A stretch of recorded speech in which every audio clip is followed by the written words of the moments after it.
Hello everyone, this is David. Today is the 20th of September 2016 and I have been on testosterone for 18 weeks or 4.5 months.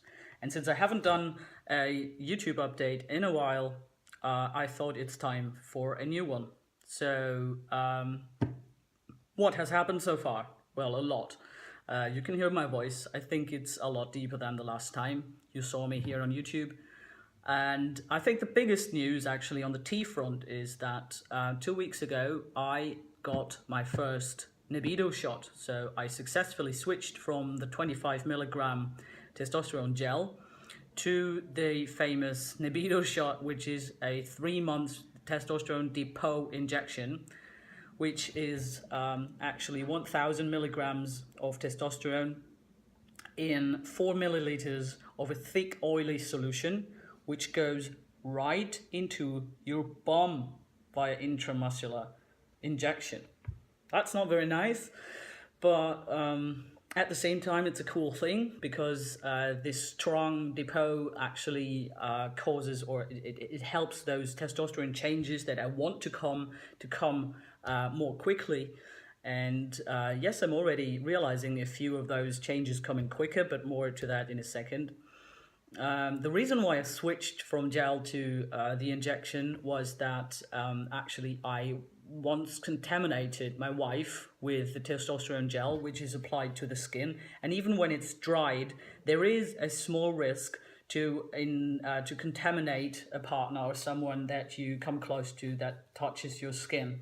So I did not expect my endocrinologist to switch the method so quickly, but the last time I saw her, that was the first checkup after testosterone start, and I told her that I told her the thing with my wife, and she immediately agreed to put me on the injection. And the other minute I found myself lying on my face with my pants pulled down and a nurse putting this 4 milliliters oily injection into my bum. And on the one hand, I thought that was cool because I really wanted that injection. But on the other hand, it feels actually like you give up control. Because when you take the gel, that's one sachet applied every day on your skin. That gives you the feeling that you are in charge. You are in control. As soon as you notice any side effect which you do not want, you can stop it. As soon as you feel unwell with the testosterone, you can stop it. I don't want to stop, but it gives me the feeling of being in charge, of being in control. Now with a 3-month depot in my bum, I have fully given up control, at least for 3 months' time. And that was quite an awkward feeling, but I was actually totally okay. It was only for a while that it felt awkward. For the rest of the time, I was really, really happy, and I was curiously watching out for any unexpected effects, so any change of effect between gel and libido. And the first change I really realized actually was noticeable just 2 days after the injection, and that was when I suddenly felt like there was a huge vise put around my throat. Like I had really a huge pressure on my voice box from 2 days after the injection. And I thought, okay, now the big voice changes are coming. Now the real voice break, the voice crack has not happened so far, but I realized that my voice is going down a little bit more quickly than before on the gel. If you look at my other YouTube video from 9 weeks on T, you will certainly see a difference between my voice then and today. Yeah, so voice is the one thing. Muscle gain is actually really going quicker, and I think you can see from my upper body that yes, I have been working out a little bit right now, and really the muscle gain actually really happens. I see that with my chest, I see that with my arms, but also with my legs, and I think I start to see something like fat redistribution around my hips. So things are going great on that end.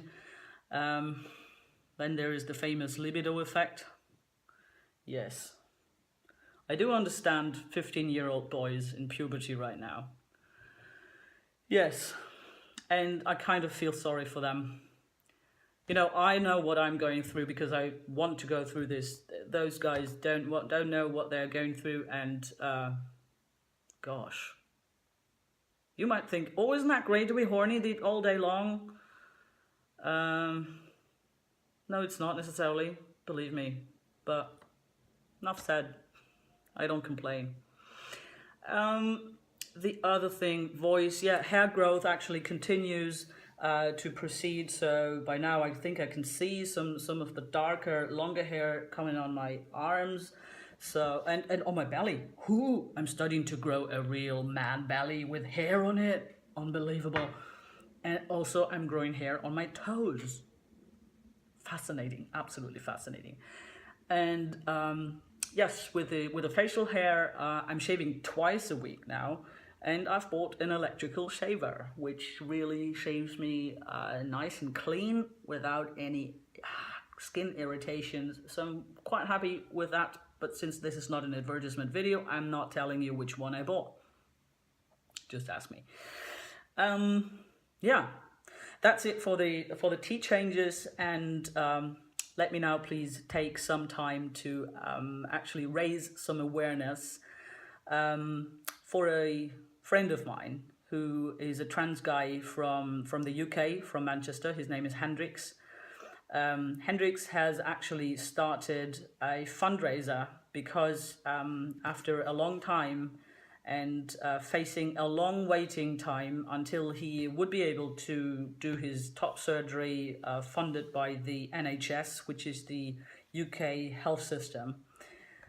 He has decided to go private because for personal reasons and for very graspable personal reasons, he definitely cannot wait a couple of years until he can have the top surgery. So he has decided to raise the money for that top surgery privately, and he has decided to use the same surgeon which I had used here in Germany, which is Dr. Ebert in Troisdorf near Cologne. And the great news is that he has already been able to raise a good third of the money he needs for the surgery, but a third means that there are still 2/3 to go. And I will show you here the URL of the fundraising page where you can very easily donate some money for Hendrix Fund. And even if you do not want to donate, well, anything you donate is definitely helping. So whether that's £1 or $1 or €1 only, definitely that will help. And if you do not want to, or if you cannot help by donating, you can of course help sharing Hendrix fundraising page so that he gets the chance to raise that money until so that he can very soon actually do his surgery. Hendrix and his wife Risha, I've met them in Manchester a couple of weeks ago. They are really, really great people. You find their story Hendrix actually tells his story and their story on his fundraising page. So please have a look at the page and decide whether and how you can want to help. Thanks, that's it for today. Take care, see you soon. Bye.